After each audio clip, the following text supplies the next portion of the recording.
Assalamualaikum warahmatullahi wabarakatuh. Di pertemuan kali ini kita bertemu lagi di materi selanjutnya, yaitu adalah mesin Turing. Materi yang sebelumnya itu tentang PDA atau push down automata. Nah, kalau mesin Turing ini dia hampir sama, cuman bedanya kalau mesin Turing itu dia berupa array atau deretan, sedangkan PDA itu dia berupa tumpukan tumpukan state. Nah, pada mesin Turing ini bersifat umum dan memiliki kemampuan yang jauh lebih tinggi daripada FSA ataupun PDA dari segi aksi dan komponennya. Kemudian pada mesin Turing, memorinya yang tadi sudah saya jelaskan, dia berupa sebuah pita yang dasarnya berupa array, deretan atau sel-sel penyimpanan.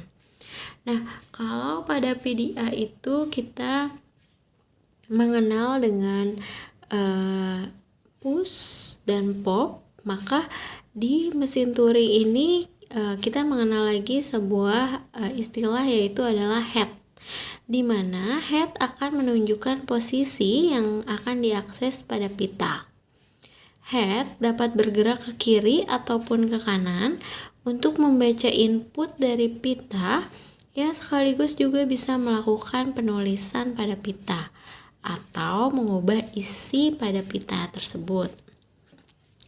Nah, pada mesin Turing di sini terdiri dari 7 tupel, yaitu ada himpunan state, himpunan simbol input, simbol pada pita, kemudian fungsi transisi, state awal, himpunan state akhir atau himpunan state akhir, dan B dicoret simbol kosong, blank.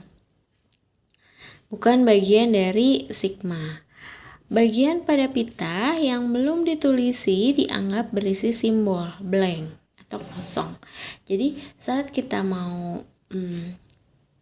memindahkan head, kemudian tidak ada bagian yang belum ditulis, string yang belum ditulis, maka itu kita anggap sebagai blank atau B dicoret.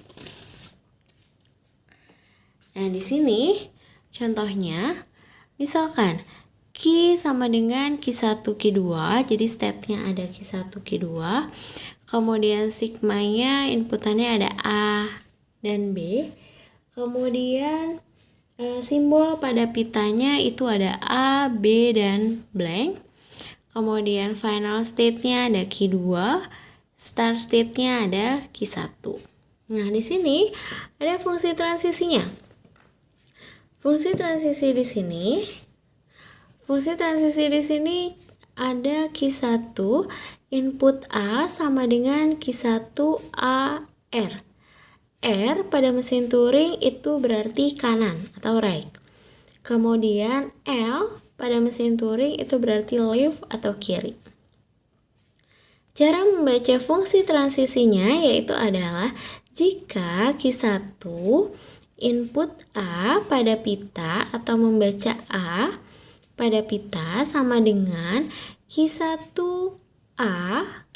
input A, kemudian right, bergeser ke kanan. Ya.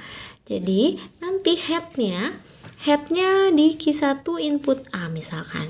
Headnya di Q1 input A berarti sama dengan Q1 A right. Berarti dia akan menulis atau menginput A, kemudian dia bergeser ke kanan headnya. Nah, kalau L berarti left, dia akan bergeser ke kiri. Seperti itu ya cara membacanya. Kemudian Q1 input B sama dengan Q1 AR. Kemudian Q1 blank sama dengan Q2 blank left, berarti ke kiri. Kalau L ke kiri, kalau R ke kanan. Kayak gitu. Nah, di sini cara mesin Turing itu beroperasi. Kita lihat ya.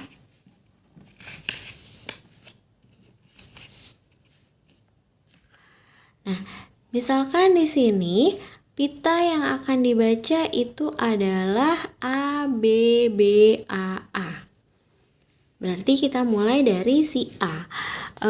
Untuk si fungsi transisi A itu adalah Q1 input A sama dengan Q1 AR. Berarti Q1 input A sama dengan Q1 menuliskan A, kemudian headnya akan berpindah ke kanan. Ya, berarti fungsi transisinya adalah Q1 input A sama dengan Q1 AR, menyebabkan head bergerak ke arah kanan. Maka akan menjadi seperti ini. Ya, headnya sekarang ada di B dengan state Q1. Maka untuk Q1 input B, kita lihat fungsi transisinya. Q1 input B sama dengan Q1 A right. Berarti ke kanan lagi. Nah, di sini fungsi transisinya berarti Q1 di input B sama dengan Q1 A. Kemudian menyebabkan head menulis A bergerak ke kanan. Nah, B-nya kan headnya di sini nih. Headnya di sini dan dia harus input A, maka si B-nya akan digantikan menjadi A. Kemudian headnya akan bergerak ke arah kanan. Maka jadinya seperti ini. AA, B, AA. Sekarang headnya berada di input B. Berarti sama fungsi transisinya dengan yang di atas. Nah, menyebabkan head menuliskan A lalu bergerak ke kanan. Nah, berarti si B-nya ini nantinya akan digantikan oleh A, kemudian head-nya nanti akan bergerak ke kanan. Jadilah A pada pita. Nah, sekarang yang keempat state-nya berada di A. State Q1-nya berada di A. Kalau state Q1 input A, fungsi transisinya adalah Q1 input A sama dengan Q1 AR. Maka di sini fungsi transisinya Q1 input A sama dengan Q1 AR, menyebabkan head bergerak ke arah kanan. Maka jadinya pada pita mesin Turing adalah A. Nah, sekarang si headnya berada pada A di state Q1. Maka fungsi transisinya sama yang seperti di atas, menyebabkan head bergerak ke kanan. Nah, lihat di kanan ini kosong ya. Di kanan ini masih kosong, belum ada stringnya yang ditulis. Kita ingat lagi tadi aturannya. Bagian pada pita yang belum ditulisi atau masih kosong dianggap berisi simbol blank. Maka di sini kita gantikan dengan simbol blank. Nah, sekarang kan kita punya nih simbol blank ya di state Q1. Nah, kita lihat nih state Q1 jika di input blank, maka hasilnya kita lihat di fungsi transisinya. Q1 input blank sama dengan Q2 blank left, berarti ke kiri.